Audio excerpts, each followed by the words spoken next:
Hello everyone, मेरा नाम Mahesh Soni, director Mahindra institute लेकर आए आपके लिए एक नई वीडियो, जिसके अंदर हम लोग आज स्टार्ट करने वाले हैं the code of criminal procedure 1974।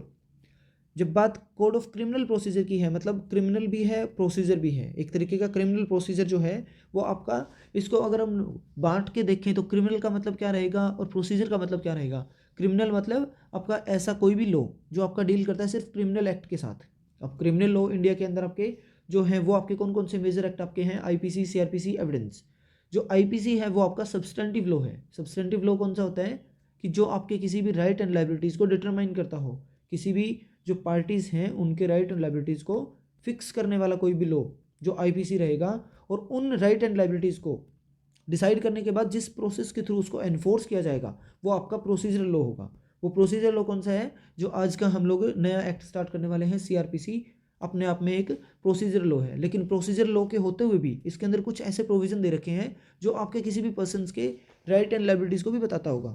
किस तरीके के राइट लाइबिलिटी, जैसे किसी भी पर्सन को अरेस्ट किया गया, अब उस अरेस्टेड पर्सन के कुछ राइट्स रहते हैं कि उसकी हेल्थ सेफ्टी का ध्यान रखा जाएगा, कितने टाइम तक उसको आप कस्टडी के अंदर रख सकते हो, वो भी उसका राइट है कि 24 घंटे के बियॉन्ड अगर उसको रखोगे तो एक तरीके से यहाँ पर रॉन्गफुल कन्फाइनमेंट के लिए लाइबल कर सकते हैं उस पुलिस ऑफिसर को जिसकी कस्टडी में वो रहा है। या फिर आपके बेल का राइट रहेगा उस पर्सन को, या फिर उसके अलावा जो सेक्शन 125 आपका मेंटेनेंस से रिलेटेड जो भी राइट्स हैं वो भी यहाँ पे राइट एंड लाइबिलिटीज़ की बात करते हैं। तो इस तरीके से कुछ ऐसे प्रोविजन है सीआरपीसी के अंदर भी जो आपके डील करते हैं किसी पर्सन के राइट्स एंड लाइबिलिटीज़ के साथ भी। बाकी जो मेनली ये सब्जेक्ट आपका रहेगा वो आपका प्रोसीजरल पार्ट है कि किस तरीके से उन सब्सटेंटिव राइट एंड लाइबिलिटीज़ को एनफोर्स किया जाएगा, वो इस वीडियो के अंदर हम लोग पढ़ेंगे। जो आपका ये एक्ट है वो आपका हिस्टोरिकल बैकग्राउंड अगर इसके देखा जाए, मतलब इस कोड के आने के पहले भी कुछ ना कुछ ऐसे प्रोविजन रहे होंगे जिनको फॉलो करके उनके राइट एंड लाइबिलिटीज़ को फिक्स किया जाता था। अब जो ये एक्ट है ये 1973 का है। सब्सटेंटिव लॉ आपका जो आईपीसी वो आपका 1860 का। अब जो 1860 के अंदर को कोई भी लॉ बना दिया तो उसको जब उसके राइट एंड लाइबिलिटीज वहाँ पे फिक्स कर दिए गए तो एनफोर्स करने के लिए कुछ ना कुछ तो प्रोविजन रहे होंगे ना जिनको फॉलो करे जाएंगे उनके राइट एंड लाइबिलिटीज़ को एनफोर्स करने के लिए। तो जो आपका सबसे पहले हिस्टोरिकल बैकग्राउंड जो आपका देखा जाएगा, हिस्टोरिकल बैकग्राउंड के अंदर सबसे पहले आप कॉपी पेन लेके बैठ जाइए, उसके अंदर साथ साथ इन जिन जिन चीज़ों को, जिन जिन पॉइंट्स को मैं आपको बताता जाऊँ उनको आप नोट डाउन करते रहिए ताकि बाद में आपको रिवीजन के टाइम पे दिक्कत नहीं हो। सबसे पहला पॉइंट आपका रहेगा मेडिवल पीरियड। मेडिवल पीरियड के अंदर क्या था कि मोहम्मडन जो पर्सन्स थे उनने अपना खुद का मोहम्मडन प्रोसीजरल जो आपका लॉ था, मोहम्मडन क्रिमिनल प्रोसीजर जो आपका लॉ था उसको अप्लाई किया हुआ था। उन्होंने अपने रूल रेगुलेशन बना रखे हैं इंडिया के अंदर जब उनका राज होता था कि अपने खुद के रूल एंड रेगुलेशन हैं जिनको वो फॉलो करवाते थे सबसे।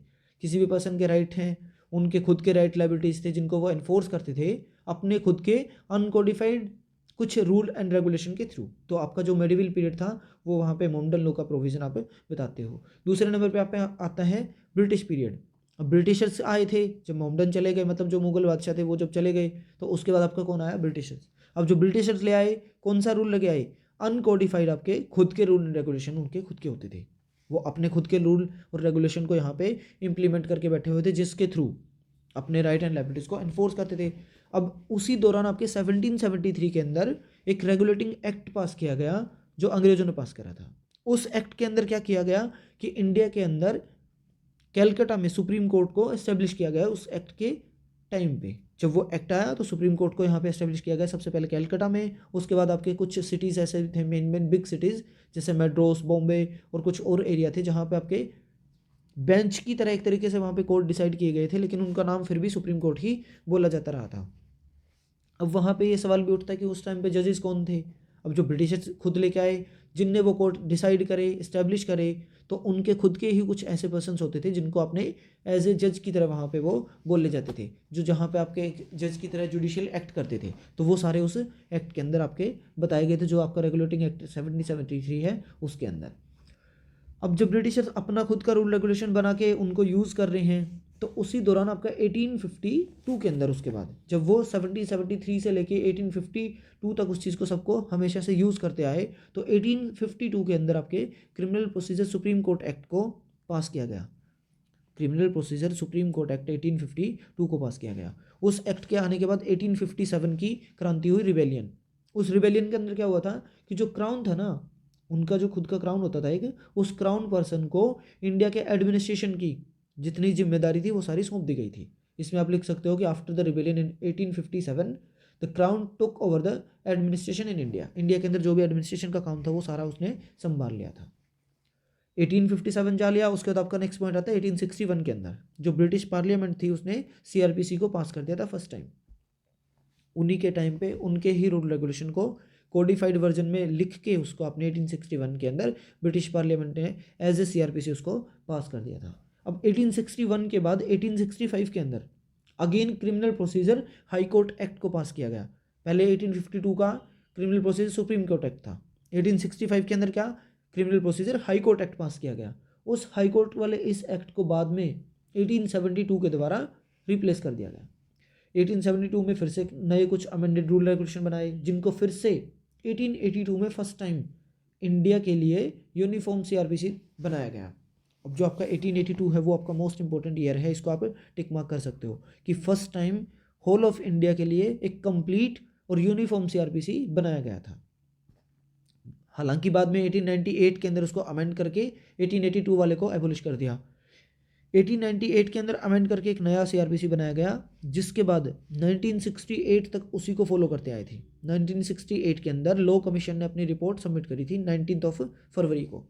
19 फरवरी 1968 को लॉ कमीशन ने अपनी रिपोर्ट सबमिट कर दी कि इस तरीके के मेरी तरफ से ये रिकमेंडेशन है। उनके जो चेयरमैन होते थे उन्होंने अपनी रिकमेंडेशन दी कि ये मेरे को कमियां लगती हैं जो आपके एडिक्वेट प्रोविजन नहीं है 1898 के अंदर। कुछ नए आपके इम्प्लीमेंटेशन होनी चाहिए, कुछ नए रूल रेगुलेशन, कुछ पर्सन्स को आपको नए राइट्स दिए जाने चाहिए जो आपके 1968 के अंदर उस रिपोर्ट के अंदर बताए गए थे।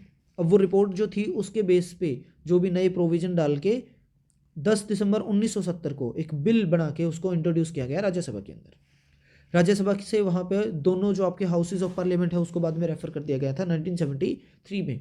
और 1973 के अंदर ही उन्होंने दोनों जो हाउस ऑफ पार्लियामेंट थे उन्होंने उनको एसेंट दे दी कि ये हमारी तरफ से आप इसको लॉ की तरह इसको आप इम्प्लीमेंट कर सकते हो।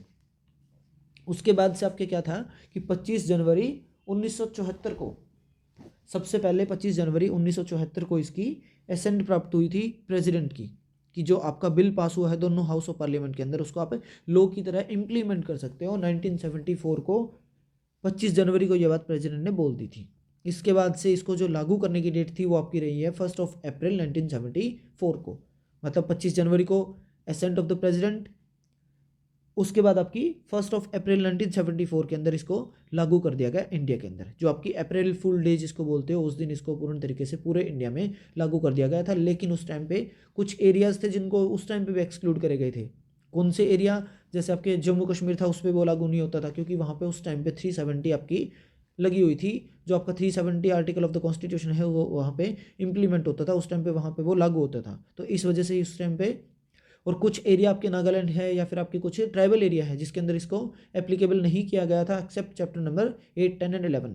मतलब चैप्टर नंबर 8, 10, 11 को छोड़ के पूरा एक्ट वहाँ पे भी एप्लीकेबल नहीं होता था।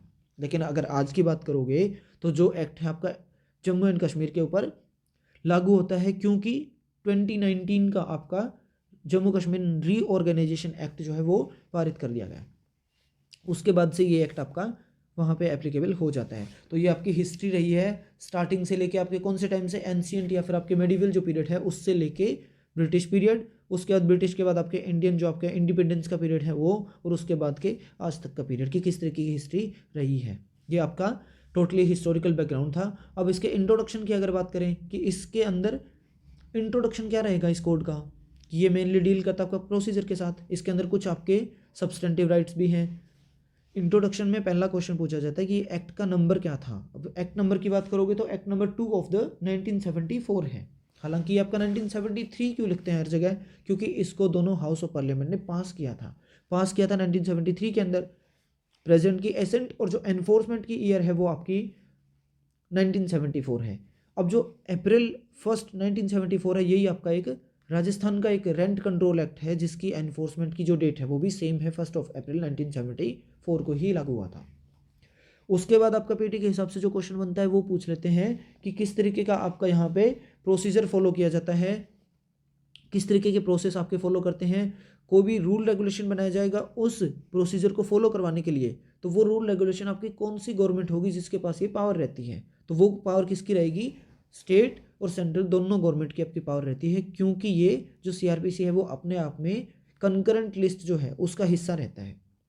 कॉन्स्टिट्यूशन के अंदर आपकी शेड्यूल में 3 लिस्ट दे रखी है, फर्स्ट आपकी स्टेट लिस्ट, दूसरी आपकी यूनियन लिस्ट, थर्ड आपकी कंकरेंट। स्टेट लिस्ट के अंदर स्टेट के पास पावर रहती है कि अपने रूल रेगुलेशन को वो अमेंड करती है या फिर नए रूल बनाती है। सेंट्रल के अंदर जो आपकी सेकंड लिस्ट है, कौन सी, सेंट्रल लिस्ट आपकी जिसको बोलते हो, तो उसके अंदर क्या रहता है कि सेंट्रल गवर्नमेंट या फिर जो आपकी यूनियन लिस्ट जिसको बोलते हो आप, एग्जैक्टली जो यूनियन लिस्ट है उसके अंदर आपकी यूनियन गवर्नमेंट या फिर आपकी जो सेंट्रल गवर्नमेंट है उसके पास पावर रहती है किसी भी लॉ को अमेंड करने की और किसी भी लॉ को नया बनाने की। थर्ड लिस्ट कंकरेंट लिस्ट है जिसके अंदर आपकी दोनों को पावर दे रखी है बराबर की, या तो स्टेट या तो आपका इंडियन पार्लियामेंट, दोनों के पास, स्टेट लेजिस्लेचर या फिर इंडियन पार्लियामेंट, दोनों के पास पावर रहती है कि उसके अंदर लॉ बना भी सकती है या फिर उसको इम्प्लीमेंट कर सकती है या फिर एक तरीके से इसके यहाँ पे अमेंडमेंट कर सकती है। ये आपका पार्ट रहेगा।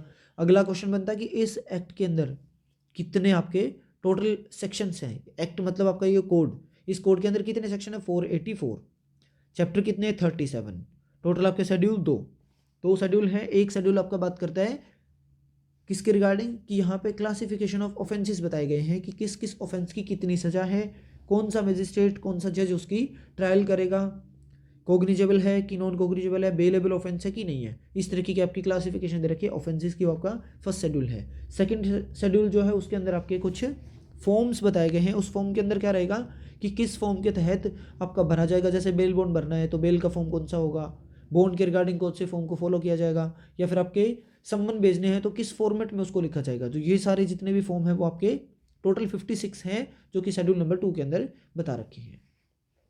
ये आपकी हिस्टोरिकल बैकग्राउंड और आपके इंट्रोडक्शन के बारे में था। अब अगला क्वेश्चन अगर बनता है तो सेक्शन 1 में से बनेगा जो आपका डील करता है कि शो टाइटल एक्सटेंट और आपकी किस तरीके का कमेंसमेंट है। कमेंसमेंट की डेट देख ली, 1 अप्रैल 1974 है, अप्रैल फुल डे हो गया। लागू कहाँ कहाँ पे होता है ये आपका इंपॉर्टेंट पार्ट है। अब जो रीऑर्गेनाइजेशन एक्ट आया था JNK का, उसके बाद उसको इम्प्लीमेंट कब किया गया, 31 अक्टूबर 2019 को, 31 अक्टूबर 2019 को इसको लागू किया गया। इस एक्ट के आ जाने के बाद अब जो CRPC है वो आपकी पूरे कंप्लीटली इंडिया के ऊपर एप्लीकेबल हो रहा है, क्योंकि जो JNK है उसको अब इंडिया की टेरिटरी का पार्ट बना दिया गया। जो सेक्शन नंबर 2 का F जो आपका CRPC का है वो आपका बात करता है कि इंडिया किसको बोलोगे, इंडिया उसको बोला जाता है जहाँ पे ये कोड एप्लीकेबल हो। अब एप्लीकेबल आपका CRPC को जम्मू कश्मीर में भी कर दिया गया, इसका मतलब आपका जो इंडिया का पार्ट है उसके अंदर इसको इंक्लूड कर दिया गया JNK को। उसके बाद आपकी दे रखी चीज़ें कि चैप्टर नंबर 8, 10 और 11 को छोड़ के, ये 3 चैप्टर को छोड़ के आपका कोई भी प्रोविजन ऐसा नहीं है जो लागू होता हो आपके नागालैंड के अंदर और अदर ट्राइबल एरिया के अंदर। अदर ट्राइबल एरिया और नागालैंड के अंदर आपका चैप्टर 8, 10, 11 ही लागू होता है। उसके अलावा कोई भी प्रोविजन इस कोड का नहीं है जो आपका अपने आप में लागू होता हो। लेकिन अगर वहाँ की स्टेट गवर्नमेंट चाहे तो ये अदर जो प्रोविजन जो आपके अभी लागू नहीं हो रहे हैं उसको इम्प्लीमेंट करने के लिए, आपके उनको लागू करने के लिए क्या कर सकती है, अपने ऑफिशियल गेजेट के अंदर नोटिफिकेशन में डाल सकती है कि आज के बाद कितने टाइम के लिए या फिर पर्टिकुलर किसी मैटर के रिगार्डिंग किसी भी अदर प्रोविजन को लागू करने के लिए वो बोल सकती है। अब एक यहाँ जो आपको एक कंकरेंट लिस्ट बनाई है उसके रिगार्डिंग एक क्वेश्चन रहता है, मैं आपको बता दूं स्टेट अमेंडमेंट के रिगार्डिंग जो बताई है ना, स्टेट लिस्ट आपकी हमेशा स्टेट लॉ बनाएगी। अब इसके रिगार्डिंग एक मोस्ट फेमस आपका एक अमेंडमेंट रहता है स्टेट का, जो कि आपका डील करता है 438 ऑफ द CRPC, जो सेक्शन 438 है बेलेबल आपके किस चीज़ के रिगार्डिंग बात कर रहा है, वो एंटीसिपेटरी बेल के अंदर जो आपके बेलेबल ऑफेंसेस हैं या फिर नॉन बेलेबल ऑफेंसेस हैं उनके अंडर जो आपका चैप्टर है बेल का, उसके अंदर एक 438 सेक्शन है जो आपका डील करता है एंटीसिपेटरी बेल के रिगार्डिंग, जिसको उत्तर प्रदेश सरकार ने पहले हटा रखा था, अब दोबारा से उसको लागू कर दिया है। तो ये प्रोविजन आपका एक स्टेट का मोस्ट इंपॉर्टेंट या फिर आपका जो मोस्ट फेमस आपका एक तरीके का स्टेट की अमेंडमेंट बोल सकते हो, तो ऐसा कुछ पूछा जा सकता है। तो ये आपका इंट्रोडक्शन और आपकी एक हिस्टोरिकल बैकग्राउंड थी इस CRPC की। अगली वीडियो के अंदर सेक्शन 2 के अंदर जो भी डेफिनेशन दे रखे हैं उसको हम लोग कवर करेंगे। अगर आपको हमारी वीडियो पसंद आती है तो इसको लाइक, शेयर और कमेंट करके मेरे को बता सकते हैं। दूसरी चीज़, आप मेरे को इंस्टाग्राम और फेसबुक के माध्यम से भी मेरे से कनेक्ट हो सकते हैं, वहाँ पर मैं लोगों के जवाब भी देता हूँ। कुछ तरीके के आपके लॉज से रिलेटेड कुछ भी आपके एक तरीके से आपके कुछ नोट्स हैं, कुछ क्वेश्चन पेपर्स हैं, कुछ MCQs है, वो मैं शेयर करता हूँ। तो आप मेरी वीडियो को शेयर भी कर सकते हैं अपने दोस्तों के साथ। घर बैठ के अगर आप जुडिशियल सर्विसेज की आप तैयारी कर रहे हैं या फिर एनी अदर एग्जामिनेशन की आप तैयारी कर रहे हैं और मेरे से कुछ भी आप गाइडलाइन लेना चाहते हैं तो मेरे से आप डायरेक्टली कनेक्शन कर सकते हैं। आप मेरे को कनेक्ट कर सकते हो फेसबुक के माध्यम से या फिर इंस्टाग्राम के माध्यम से। Thank you so much for watching this video.